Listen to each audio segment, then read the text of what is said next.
Monsieur Lerin, bonjour. Bonjour. On peut constater que les manifestations en Biélorussie d'une grande envergure au début semblent se calmer aujourd'hui. Selon vous, quelles en sont les raisons principales? Cette révolte a-t-elle enfin un avenir?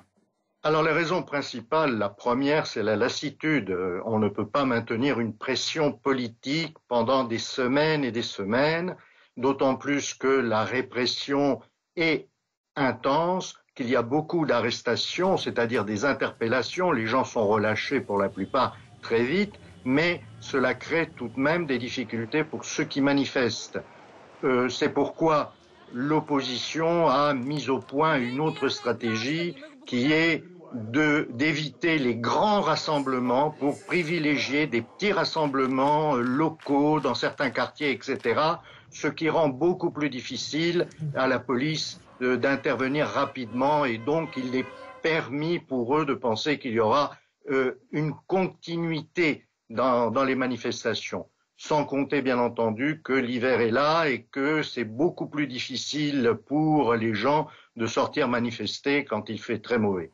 Loukachenko promet de céder le pouvoir après le référendum sur la Constitution. Vous pensez que c'est un tour de passe-passe de sa part ou ce sont de réelles intentions? Alors c'est là qu'il faut faire une analyse très fine.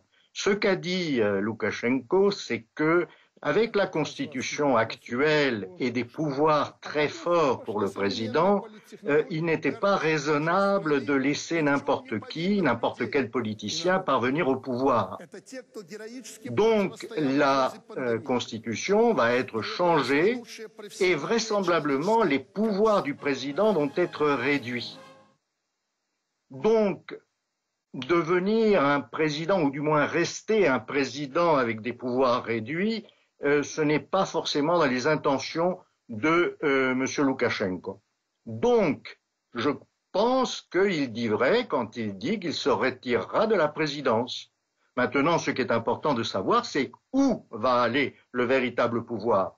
Et le véritable pouvoir, ça peut être un Premier ministre fort, et peut-être que c'est là que l'on retrouvera M. Loukachenko après la réforme constitutionnelle. Merci beaucoup, Monsieur Lerin. Nous allons poursuivre notre analyse tout de suite, mais nous vous retrouverons en fin d'émission pour plus de détails sur la question. Merci encore. Pour mieux comprendre l'avenir biélorusse, nous revenons vers Pierre Lerin, écrivain et spécialiste du monde post-soviétique et de la Russie.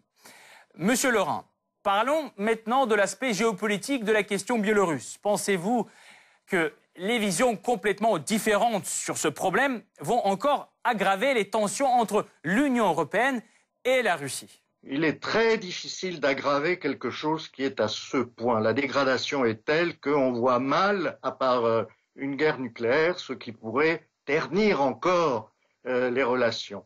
Là, la situation en Biélorussie apparaît d'une manière très nuancée pour les Occidentaux. Visiblement, ils n'envisagent pas une épreuve de force, ni avec la Biélorussie, ni, a fortiori, avec Moscou. Ce qu'ils ont fait jusqu'à présent, c'est protester, et d'une manière très ferme. Par exemple, lorsque le président Emmanuel Macron dit que M. Loukachenko doit quitter le pouvoir, ce sont des expressions fortes qui sont soutenues par l'ensemble des pays occidentaux. Le problème, c'est que ça ne mène nulle part. S'il n'y a pas des mesures fermes pour aller dans ce sens, ça ne change rien. Oui, mais ce qui est intéressant, c'est qu'avec tout ce qui se passe, même avec tout ce qui se passe, Loukachenko dit vouloir poursuivre sa politique multivectorielle. Pensez-vous qu'il réussisse, dans ces conditions, à restaurer ses relations avec l'Union européenne et peut-être même avec les États-Unis, avec la nouvelle administration? Ça, c'est le grand mystère de Loukachenko. Il est très clair qu'il pense très clairement que ce qui lui a réussi pendant 20 ans, il peut continuer de le faire. C'est-à-dire jouer sur les deux tableaux. Le problème, c'est qu'aujourd'hui, il est complètement discrédité en Occident. Qu'est-ce qui pourrait le remettre en selle? Eh bien, d'une part, qu'il quitte la présidence, ce qu'il envisage de faire d'ailleurs.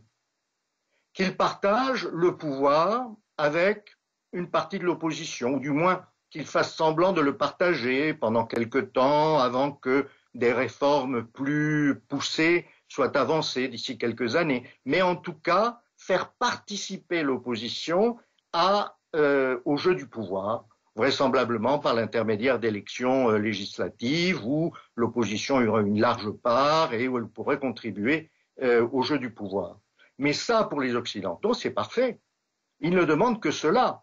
Que Loukachenko s'en aille de la présidence, c'est un impératif pour eux. Mais en revanche, qu'il reste comme, je ne sais pas, Premier ministre ou autre, ou une autorité supérieure qui dirait la politique sans forcément y participer, avec des personnalités reconnues par l'Occident comme pouvant jouer un rôle, eh bien pour cela, les Occidentaux seraient prêts à travailler avec une Biélorussie où Loukachenko resterait une personnalité dominante. Donc, parlons maintenant de son voisin de l'Est. Que pensez-vous de l'état d'union Russie-Biélorussie?